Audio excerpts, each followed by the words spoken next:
ഇടതു സർക്കാരിന് നേരെ അഴിമതിയുടെ സംശയമുന ഉയർത്തി വീണ്ടും ബാർക്കോഴ ആരോപണം. എന്താണ് നിങ്ങളൊന്ന് അല്ലടേ എപ്പോഴും ബാർക്കോഴ എല്ലാം ഇത് തന്നെ വിഷയമാണ്. വേറെ വിഷയങ്ങൾ എന്തിനാ ഈ ബാർക്കോഴ? ബാർക്കോഴ വെച്ചാൽ ബാറിൽ പോയി കിട്ടുന്ന കോഴയാണ് ബാർക്കോഴ എന്നറിയപ്പെടുന്നത്. അതാണ് ഇതേപോലത്തെ ഒരു പ്രശ്നം നേരത്തെ എപ്പോഴും നേരത്തെ വന്നിട്ടുണ്ട്. പഴയ ധനമന്ത്രി അറിഞ്ഞോട്ട് അങ്ങനെ വിട്ട് ഇതേ സെയിം ഒരു വിവാദം ഉണ്ടായിട്ടുണ്ട്. അപ്പോഴത്തെ അങ്ങനെ വിട്ട് നോട്ടെണ്ണ വിഷയം കണ്ടെത്തിയാണ് കേട്ടിട്ടുള്ളത്. വല്ല ധനമന്ത്രിയായ മതി. എല്ലായിടത്തും അഴിമതി തന്നെ എല്ലാം എല്ലായിടത്തും ഇത് തന്നെടേ. ഈ അഴിമതിയെ കണ്ടിട്ട് ആത്മാഭിമാനമുള്ള നമ്മളെ പോലുള്ളവരൊക്കെ എങ്ങനെയാണ് ഈ പ്രതികരിക്കാതെ ഇങ്ങനെ ഇരിക്കുന്നത്? വന്നല്ല ക്യാപ്സ്യൂ ബാറി പോയ കോഴ ഇട്ടു. കുപ്പിയാണ് എനിക്ക് കോഴ ഇട്ടത്. ഇങ്ങനെ പറഞ്ഞല്ലോ ബാറി പോയ കോഴ ഇട്ടു. അങ്ങനെ തന്നട ബാറിൽ പോയി കോഴ ഇട്ടതാണ് കേട്ടിട്ടുള്ളത്. കോഴ എന്തോ കിട്ടിക്കോട്ട്.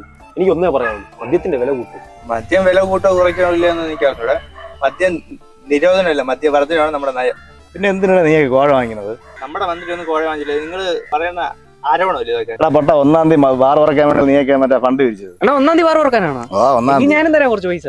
എന്തൊക്കെ പറഞ്ഞാലും 1-ാം തീയതി ബ്ലാക്കിൽ സാധനം എടുത്തന്നെ അതിന്റെ വിഷമം അറിയാവും. നിങ്ങളെ പോലെയുള്ള വിഷമം കഴിച്ചിട്ട് നമ്മുടെ സർക്കാർ ഇങ്ങനെ തീരുമാനം എടുക്കാൻ പോണത്. തന്നടേ പണ്ട് അഴിമതിക്കെതിരെ പോരാടിയന്മാരാണ് ഇപ്പൊ മണി ഓർഡറാണ് അയച്ചു കൊടുക്കുന്നത്. നമ്മുടെ സർക്കാർ അറിയാം. പുള്ളിയുടെ ഈ 1-ാം തീയതി ബാർ തുറക്കാൻ വേണ്ടിയാണ് നീക്ക് ഈ ഫണ്ട് വിഷയം നടത്തിയതാണ് കേട്ടത്. അത്ഭുതമുള്ളൂ. അത്ര ജനമാണ് അതിന്റെ ഫ്രണ്ട് കിടണം. പെട്ട തള്ളതയിക്കൂല. നമ്മുടെ സർക്കാർ ആരെയും ഫണ്ട് കൊണ്ടല്ല ഒന്നും കൊണ്ടുപോകണത്, ജനങ്ങളുടെ ക്ഷേമത്തിന് വേണ്ടിയാണ്. പിന്നെ ബാർ എവിടെയെങ്കിലും ക്ഷേമം ഉണ്ടാക്കണം. ഒന്ന് പോടേ.